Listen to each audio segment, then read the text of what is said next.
Okay, I'm now going to hand over to Dr. Lyd King, who is the director of the Languages Company and was the National Director of Languages from 2003 to 2011. And I'm sure his name, if not the face, is very well known to many of you. So he's going to conclude for us on talking about languages for the future of MFL, which we hope is rosy. Thank you very much, Heidi.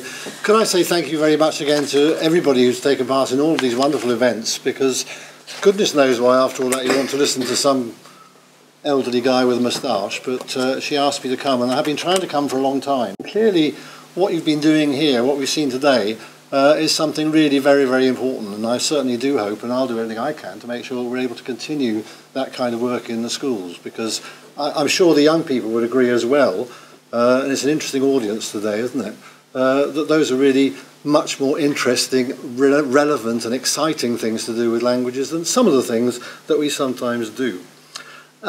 Reflecting on, Irene said that I spent nearly 8 years as National Director for Languages, and we tried to do a lot of things in that time. I'm going to say a little bit about that and then a little bit about where we might be going to in the future. But it's difficult with this audience to try and describe that experience of working on languages. Well, we could do it as a sort of party political, because we've got something happening tomorrow, party political, I suppose, or with lots of statistics, because I've been involved in lots of policy things and statistic things, probably not very interesting at this time of day. So I thought I'd probably just share with you some of my little experiences over that time, because it's been very varied. I mean, it started off with my life as a civil servant, because I was a teacher before then in real life, and I went into the government, and when you join the civil service you have to learn a whole new vocabulary. It's like learning a new language. A lot of what I did was in not secondary schools but primary schools. Well, a lot of the work that we were doing was trying to get things moving in primary schools. So I heard a lot of young voices. Actually, it reminded me, listening to all your voices now, some more mellifluous than others, deliberately so, of course, because that was the style, of a time in Cheshire where the whole school were singing in French about the wonder of music, and that was something very inspirational.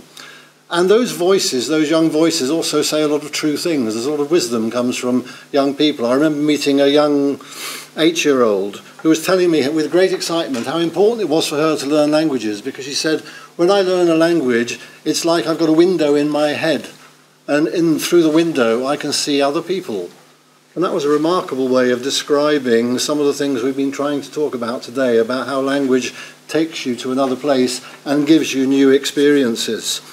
And now, of course, I've got to add the experience of the rapper and the beautiful songs and all of the things we've seen today, because that is part of that experience as well. As well as visiting schools in this country, I managed to go abroad quite a lot. I was in Bulgaria, for example, talking to students there about their views about languages.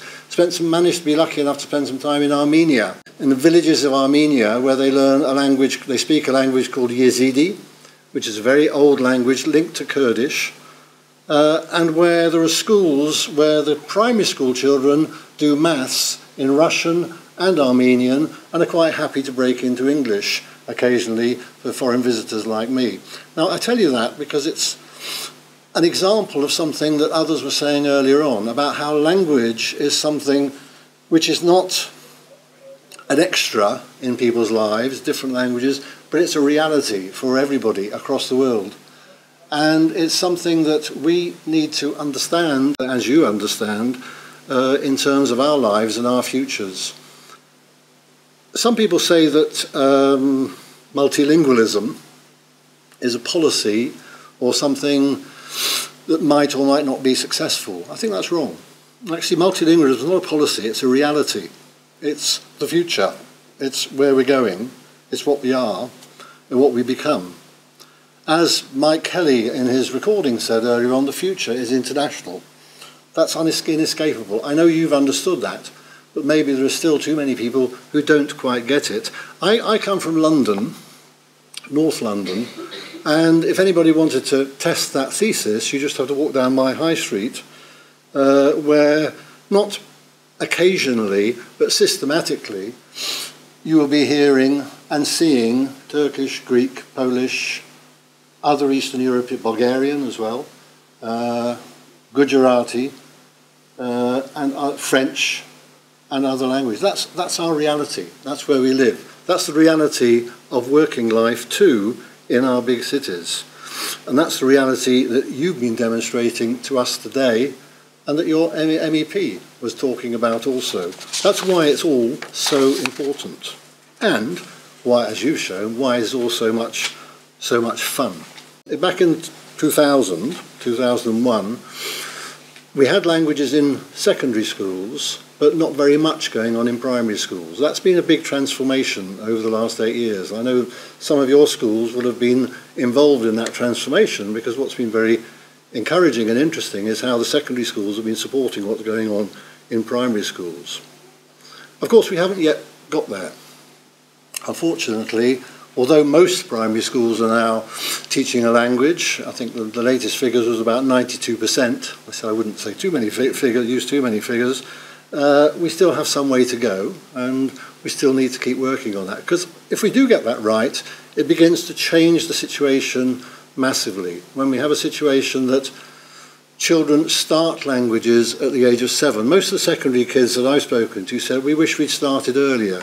It's actually, going back to that boy, it is actually a bit hard when you're 12 or 13 or 14. That's why so many of you are so brave, I think, to stand up and talk and communicate. But whereas when you're 5, 6, 7, that's natural. You get into it, and you can also then, in your secondary education, start doing much more interesting things with languages. And that's been an area where we've been working very hard, and where things like the Roots campaign has been so important, to demonstrate that languages are not something separate from real life. They are real life. They are how people talk to each other across the world, and enabling you, opening access to all of the things that you're interested in.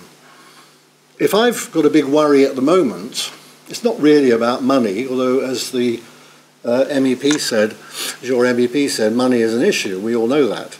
And it's not even about the inevitability of how languages will be important, how multilingualism will be part of our lives. It's about whether some people get left behind. Because we've seen how much we can do, but it's also a fact, and it's a sad fact, and something that we still have not managed to resolve, that there are too many children in secondary schools who are not yet getting a good experience of language learning. And that's something that we need to look at, and something that we need to address. And I think it's encouraging that one of the things the current administration is thinking about very hard is what happens post-14 in languages, to encourage more people to carry on. Because that was probably a mistake that was made some years ago now, to withdraw languages from the secondary school in the way that it was done. So there is much to be done as we're looking forward. I think there is much to be confident and happy about. I'm sure that what's happened in primary, there is for the teachers here, you will all know. For the pupils, I hope you might not even be interested. But what's happening at the moment is that the whole of the curriculum is being reviewed. So we have to wait and see where languages are going to fit into this new curriculum. Most of the mood music, most of the statements, most of the things people say suggest, as the MEP said, that languages will be regarded as very important in the new curriculum. But people have to say it. And that includes the pupils, and it includes your parents. People have to say, no, we think that for our future, languages must be there. And they should be there in secondary, throughout, and they should be there in primary. And that's a discussion that is going on now. There's an online, it's not as exciting as YouTube, but there is actually an online consultation going through various phases in which you can have your say about what you think the school curriculum should look like. But as I said, the mood is positive. The possibilities are there. The money is going to be a challenge. But I think that enough has been done, and there is enough commitment to this idea that the future can indeed, as you said, be bright. But it's not enough for it to be languages for a few. It must be languages for all. Above all, we have to try and find and establish a kind of coherence across the sectors of education, so that what people end up with is something that has been built on through from primary. Why is all this so important? Well, I think you know the answer. I think we've heard a lot about it. I was lucky enough to meet a very famous man from South Africa who'd been involved in their language policy.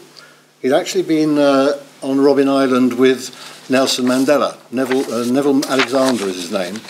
And he went as far as to say that talking about multilingualism and multiculturalism, these are just not inevitable things. They're absolutely essential for survival, so that we understand each other across nations, across cultures. Essential for our survival.